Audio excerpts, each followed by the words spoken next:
Assalamualaikum warahmatullahi wabarakatuh. Saya Ira Diandra, mahasiswi dari Politeknik 3 Bandung dengan prodi Administrasi Bisnis. Saya di sini akan menjelaskan ke kalian semua tentang negosiasi. Sebelumnya, kalian itu harus wajib like, komen, dan subscribe ya guys. Jangan lupa. Dan juga aktifkan tombol loncengnya supaya kalian gak ketinggalan video aku selanjutnya. Nah guys, sebelumnya saya minal aidin wal faidin, mohon maaf lahir dan batin, karena kemarin kita sudah menjalankan bulan puasa dan juga merayakan hari raya Idul Fitri. Di sini saya dan keluarga saya, segenap keluarga mengucapkan minal aidin wal faidin. Oh ya guys, langsung saja ke pembahasannya, oke? Yaitu tentang negosiasi. Menurut kalian negosiasi itu apa ya? Ada yang tahu nggak negosiasi? Negosiasi itu apa? Nah, oke, benar, tawar menawar. Pastikan di kalian itu sudah tidak asing lagi dengan yang namanya negosiasi ataupun nego. Tawar menawar biasanya itu sering kita dengar di dalam perusahaannya sih, di dalam sebuah transaksi ya, seperti itu. Nah, dengan di sini saya itu akan menjelaskan tentang definisi tujuan negosiasi, strategi, paradigma, dan handling konflik. Yang pertama yaitu definisi negosiasi. Definisi negosiasi adalah bentuk interaksi yang dilakukan untuk mempunyai kesepakatan, untuk mempunyai suatu kesepakatan. Nah, biasanya itu dilakukan dua orang ataupun lebih. Nah, kenapa harus mempunyai suatu kesepakatan? Biasanya nih ya, itu berada di transaksi jual beli. Nah, biasanya si pembeli itu bernego kepada si penjual dengan harga jangan segitu. Nah, di situ nanti ujung-ujungnya ada kesepakatan bersama yang biasanya kalau di transaksi penjual itu bisa harganya dikurang ataupun ada perjanjian lah di situ ya. Dan juga kepentingan negosiasi itu untuk biasanya itu saling berketentangan dan kehendak untuk memecahkan suatu masalah. Nah, biasanya suatu masalahnya bisa di harga. Nah, biasanya si penjual dan si pembeli itu bisa memecahkan masalah tersebut ataupun dari barangnya, produknya.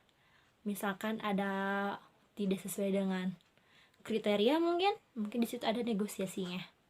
Terjadi negosiasi. Dan adapun tujuan negosiasi itu untuk menyelesaikan suatu masalah dari pihak-pihak untuk mencari solusi si masalah tersebut. Misalnya untuk saling keberkepentingan dari pihak-pihak tersebut dan saling menguntungkan win-win solution. Jadi tujuannya negosiasi itu untuk membantu kepentingan pihak tersebut untuk juga bisa menguntungkan bagi pihak-pihak bernegosiasi dimanapun saja. Jadi bila kalian melakukan bernegosiasi, tujuannya itu untuk menguntungkan ya mereka berdua yang sedang bernegosiasi, misalkan si pembeli dan si penjual. Nah, itu tujuannya itu untuk menguntungkan sesama, win-win solution. Dan juga ada strategi negosiasi. Strategi negosiasi itu harus tahu si negosiator itu harus tercapai, harus tahu target si yang ingin dicapai. Jadi kamu tuh sebagai negosiator itu harus tahu target itu yang ingin dicapai itu apa. Oh ya, saya belum kasih tahu ya kalian bahwa negosiator itu adalah orang yang sedang melakukan negosiasi. Misalkan saya sedang bernegosiasi kepada klien A, berarti saya itu negosiator. Nah, sebagai negosiator, saya itu harus mengetahui target apa sih yang ingin dicapainya yang sedang melakukan negosiator. Dan yang kedua, negosiator itu harus memiliki wewenang untuk melakukan negosiasi. Misalkan saya bukan bagian untuk melakukan bernegosiasi, tetapi saya melakukan negosiasi, itu tidak boleh karena tidak ada wewenang. Yang mempunyai wewenang adalah orang yang ditunjuk untuk bernegosiasi.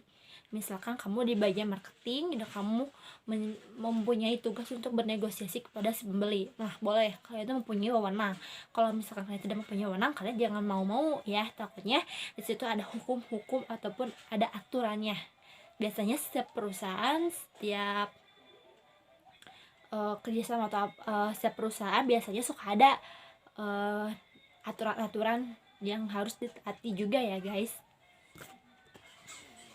Dan juga negosiator harus mendalami masalah-masalah yang dirundingkan dengan baik.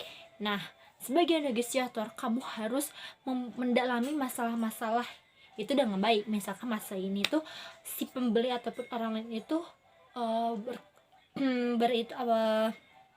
berkomplain ke kalian ataupun bernego dengan harga, kalian itu harus mempunyai skill ataupun skill sih, mendalami suatu masalah tersebut.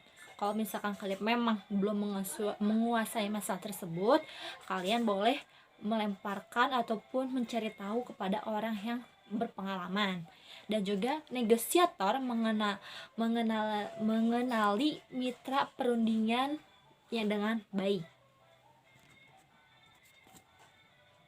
Dan juga ada yang kita masuk dengan paradigma negosiasi. Nah, paradigma negosiasi ada 6. Yang pertama yaitu win or win, yaitu sama-sama menang. Yang kedua, win-loss, kita menang dia kalah. Yang ketiga, loss-win, kita kalah mereka menang. Win, kita menang. Dan juga yaitu yang keempat, win, kita menang tapi kita tidak memikirkan kalah. Yang kelima, loss, kita sama-sama kalah. Dan juga win no dan no deal, sudah berusaha tetapi tidak mendapatkan hasil. Nah, dari paradigma semua itu ya 6, kalian itu bisa mengetahui hasilnya, kalian itu berada di posisi mana. Misalnya ketika kalian melakukan bernegosiasi dengan klien kalian di posisi kalian itu menang atau kalah. Misalkan di situasi negosiasi kalian itu sama-sama menang, berarti kalian itu berada di paradigma win or win. Kalau misalkan kalian kalah dia menang, berarti berada di loss or win. Seperti ini. Jadi mengetahui paradigma negosiasi itu pada hasil akhir bernegosiasi. Emang sih kita sudah berusaha ingin menang, tapi kalau misalkan hasil lawan kita yang menang, bagaimana lagi? Tetapi kita sudah berusaha untuk yang terbaik. Dan juga di sini saya akan menjelaskan tentang handling konflik, cara mengenai permasalahan saat bernegosiasi. Tujuannya untuk merubah paradigma interaksi, membuat paradigma tidak bergerak. Kenapa ada handling konflik, yaitu supaya kita tuh tidak seperti itu. Misalkan kita udah tahu nih ya, paradigmanya itu kita tuh ingin menang, win or win.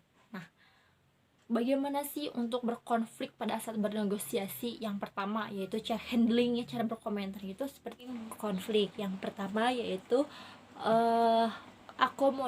accommodating, yaitu gaya mengatasi konflik dengan mengalah dan mengorbankan kepentingan diri sendiri dan rela untuk mengorbankan segalanya demi untuk mempertahankan hubungan dengan pihak lain. Jadi sifatnya accommodating itu sangatlah friendly ya. Itu tidak mementingkan kepentingan diri sendiri, tapi juga mementingkan orang lain. Daripada aku menang gimana, jadi ya udah kita kalah bersama, mungkin ya seperti itu. Yang kedua yaitu avoiding, yaitu menghindari pengambilan keputusan dan bentuk apapun dalam sebelah pihak.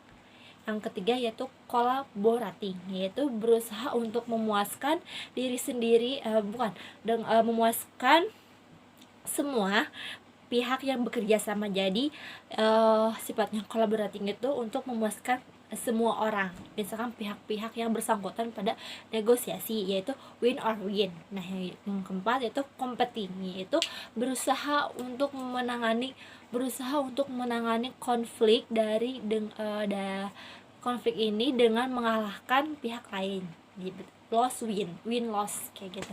Yang terakhir yaitu compressing, di mana semua pihak yang sedang dalam konflik bernegosiasi bersedia untuk mengalah dan tidak mendapatkan apapun demi hubungan kerja sama, dan tidak mementingkan diri sendiri, tapi di situ terjalin hubungan untuk kepentingan bersama, seperti itu. Oke ya guys, segitu saja video dari saya. Mohon maaf bila ada tutur salah kata ataupun kurang baik dengan penyampaian materinya, saya mohon maaf. Sekian dari saya. Wassalamualaikum warahmatullahi wabarakatuh.